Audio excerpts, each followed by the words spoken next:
Okay, today we're going to do our in-cab inspection on the manual truck. Okay, after you finish your air brake inspection, then you can say, okay, now I'm going to continue with my engine running. I'm going to do the in-cab inspection. Okay, to do the in-cab inspection,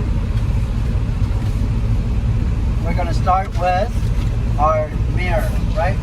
So our mirror, properly mounted. Both driver and passenger side mirrors are working properly. Not bent, break, or crack. No illegal wheel. No more than 10 inches away from the cab. No illegal stickers. Fully adjustable to driver's view. Okay? So what that means is here, you're able to adjust left mirror, switch it, right mirror, adjust it, and you should adjust accordingly. Okay? Alright. So that's your mirror. And then now we're talking about a window. Properly mounted. Both driver and passenger side windows are in good working condition. No break, no crack or illegal sticker. Goes up and down. So what you do is you press up and you press down and it works properly. Okay? Now you got your door. Properly mounted. Both driver and passenger side doors are in good working condition, open and closed properly.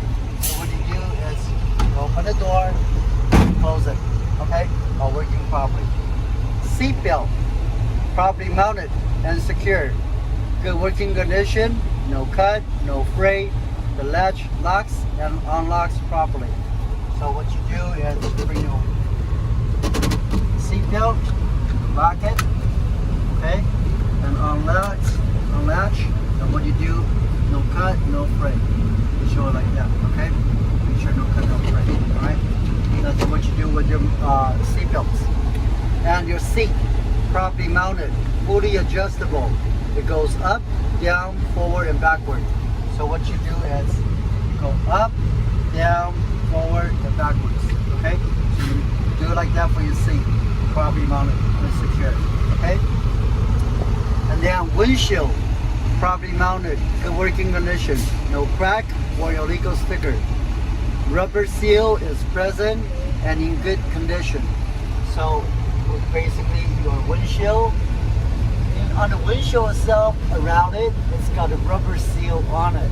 That's how it's mounted. So you gotta make sure that it's in good working condition. Okay, wiper and washer. Okay, so your wiper, so what you do is you turn on the wiper, okay? And then you gotta put a washer, and what you turn on, and it will wash it, yeah? So, properly mounted, good working condition. No bend, break, or crack, no illegal wheel, no missing bolt, okay? So that's, you're talking about a washer, I mean the wiper, right? And the wiper blade, so that's the blade itself, okay? That's the rubber blade itself, okay? Properly mounted, good working condition, no cut or fray. Replace them when it's hardened, right? So when it's hardened, then you know that that's the time you have to change it, because it won't clear out your water, right? Okay, dashboard area. So now we go down to this area here, right? For this truck, we're gonna turn it on. Make sure we're on neutral. All right. On and all right, there we go. All right, so with this here, now we're going to look at it. Now, oil pressure gauge. Okay, oil pressure gauge right here. Okay, you can see you got 0, 50, 100. Yeah. Okay, so that's your oil pressure gauge. Here, read it. Not cracked or broken. Needle not sticking out, range between 25 to 75. Temperature gauge, not cracked or broken, needle not sticking out, range between 175 and 195. Temperature gauge, that's the water, right? So that's the range that we need to be at, right? So, number 3, air gauge, not cracked or broken, needle not sticking out, range between 100 to 140 psi.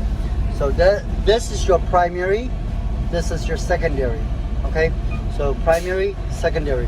All right, now next one, amp meter or the voltmeter gauge. Point to the screen. Okay, so we're gonna say properly mounted, good working condition, not bent, break or crack, no illegal wheel, should be reading 12 to 14.5 volt and charging. So what that means is, if you look at here, during the exam truck, it's gonna say the voltmeter right here. That's the reading that you're gonna do, okay? So this truck doesn't have it, but that will be the reading right there, okay? All right, next one. So next then is your heater and defroster, okay? Heater and defroster. Now, before that, what you want to do is, we're not done with this, okay? Since we're here, this is additional that we need to add to it. Here's your gas gauge, right? Your gas tank, your fuel gauge, okay? So you're gonna say that you got proper amount for today's exam. You got enough fuel to go in for today's exam. And also your DEF tank, right? Your DEF tank, the same thing. You gotta make sure that you say, I have sufficient for DEF, for my DEF, for fuel for today's exam, okay? So you make sure you mention that, all right? Which is not on the paper here, but maybe on the side here. Well, probably why I have it. All right, next one. Oh, I'm sorry, that's here. Gas and DEF, I should have had it here. It's okay. Heater and defroster, that's this one right here, okay? Heater, what you want to do is you want to turn all the way up, okay? Now, for your defroster, you're going to have on cold, and you're going to turn all the way to hot, all right? I'm sorry, defroster. And this one, you're going to turn it all the way here for this one. So defroster, because we want it to be on this position, for defrost. So you're gonna get your hand out here. You're gonna feel it. It's working properly. Okay? Alright. Then you're gonna go all the way to your heater. Then you're gonna turn all the way here. Okay? Then you're gonna feel it down here. My heaters is working properly. Okay? Alright. So that's how you check your heater and defroster. Alright? Then come back down. Gas and DEF gauge. This is my gas and DEF gauge. Properly mounted, good working condition, sufficient level to complete today's test. Okay, so again, that's what you point on here. Right, right. Parking brake valve, red for trailer and yellow for tractor. Red for trailer, yellow for tractor. Okay, properly mounted, good working condition, not cracked, not leaking, not making any funny sound. Okay, so that's for this one. Okay, parking brake valves. Right. Next one, for your steering wheel now. So if you follow, as you notice, we started from here, we moved to here, and then we come here, and then we talk about here, right? All the meters, and then we talk about here, we cover that, and now we're getting down to our steering wheel. Okay, for the steering wheel, properly mounted, good working condition, no bend, no break, no crack, no illegal wheel. On a 20-inch steering wheel, no more than 2 inch of plate. What does that mean? 2 inch of plate means here. Okay, you can see you don't want the plate no more than 2 inch. Okay, so that's the plate that we're referring to.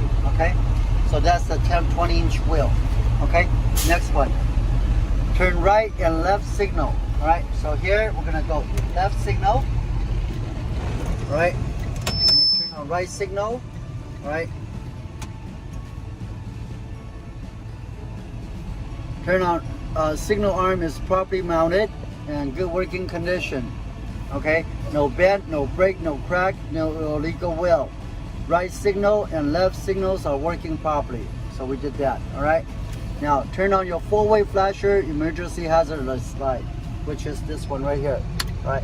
So you turn it on and make sure you're showing it. So both lights are working properly.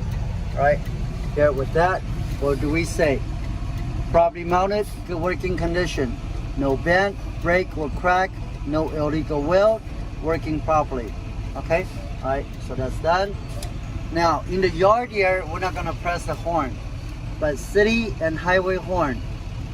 This is my city horn, press it down. This is my highway horn, up here. You pull it and it'll sound. Okay, properly mounted, good working condition, working properly. Okay, again, so city horn, highway horn, all working properly. Okay, so you don't need to do that in the yard, but at the exam you gotta make sure you press it. Okay, all right, here next, your gear shift. So once we're done here, now we're gonna move on to our gear shift. All right, properly mounted, in good working condition. All right, not bent, break, crack, or illegal wheel. Able to shift to correct gear. All right, and gear boot, properly mounted, in good working condition. No holes or cracks which will cause the engine fume to come into the cab. All right, so what are we talking about here? We're talking about this gear shift. All right, so that's what we're gonna say. All right, and the gear boot, we're talking about this one right here. All right, okay, so go on, continue. All right, here, I skipped one item. So we forgot to turn on the high and low beam lights. So where's that? That's right here. Okay, see right here. So you turn on the light. So what you wanted to do is you wanted to make sure that you check your engine, right? And you're gonna turn it on. All right, hold on. Turn on again. All right. So with this light on, watch here, look at here. So high beam, right? So if the high beam is on, so you can see, this is when you turn on the light, your headlights, then this is when it comes on. That's for your high beam, okay? When you turn in this, push in the center, then the lights is off. Okay, so you press here, if you want, you can press on this one. You see that? Temporary high beam. Make sense? You press this one down, okay? You just press it down, that's your solid high beam. Yeah? Make sense? Okay? Alright, something just like driving a regular car. Something here, that's the four-way flasher. Alright, earlier, I need to show you, make sure we know that. Okay? Alright, this is the one that we forgot to mention, so we want to make sure that we cover everything here before we move on. Right? Again, here, properly mounted, good working condition, not bent, break or crack, no illegal wheel, working properly. Again, gotta make sure you switch, put it on, turn on your gears. I mean, turn on your lights. Okay. Now, then we come down to this area, the pedal area. We skipped also. So we got accelerator, service, and the clutch. All properly mounted, good working condition, no bent, break, crack, illegal wheel, free of all debris or anything that could roll under the pedal and cause a hazard. Clutch has no more than 1 inch of play. Okay, so what does that mean? Come down here. All right, look, you got your clutch, your service, and your accelerator. Okay, so what you do is, so you can see, you got no more than 1 inch of plate on this one right here. Yeah. Okay. You can see it's free, right? Here doesn't have it. Here doesn't have it as well. Okay. All right. So you want to make sure that nothing is under there that would cause that. Okay. All right. So we forgot to say that one. Now we finished saying that one. We already finished saying the shift. Now we're going to come down to your emergency equipments. All right. So we look back here. You can see your ABC fire extinguisher, fully charged, up to date, safety pin present, unit is secured so that it can not move around in the cab. Okay, all right, so what does that mean? All right, for your fire extinguisher, all right, so you want to make sure your pins are present, right? So there's a pin that goes on here, all right, so that will be the one on this one. There we go. All right, this one has it. Safety pin is present. You gotta make sure that it's on the green section, so that's make sure it's sufficient amount and it's in good working order. Okay, so what is this pin for? It ties on here, so that if you do remove it, then that is how it gets recharged, right? So if you need to move it, you break this, you take out the pin, now you can use it, okay? So that's how you use your fire extinguisher, okay? Just in case of emergency, that's why you're gonna have a hard time. You gotta make sure you pull this out, okay? Then you can use this and press it and get rid of your fire, okay? Whatever the situation is, all right? That's how you use it. And you gotta make sure it's on a proper level constantly, okay? That's for this one. Now, you gotta obviously situate in the cab at the proper position. So we gotta make sure that it's secure, huh? And make sure it's secure in here. And you gotta make sure that it's secure on something with a reflective triangle, right? So it's in there. Here we're gonna say the same way. 3 reflective triangle. Warning device. All should be present, properly secure, so that they cannot move around the cab. Okay, so that would be that one. Spare fuse. Okay, spare fuse, various size amp fuses are present when needed. In the truck itself, there will be a little bag. It will be right here for the exam. So during the exam, you'll have one. Okay, all right. So here on this section here, that will be for your safe start. So we're not going to talk about that for this under this section. Okay, all right. Then after you're done, after auto check, you again make sure that you cover everything. Is there any section that you're missing? Right? You're allowed to go back if you forgot, like what I did earlier. We forgot about the light. Then we make sure we come back and cover the light. If we forgot to say about our clutch on the bottom here, the accelerator, the paddle, and also we got to talk about make sure there's nothing in the between here, right? Make sure it's all clear, nothing is running on the floor, right? So after all this is done, then you tell the examiner, I have concluded my in-cab inspection. Then you're done. Okay, good luck.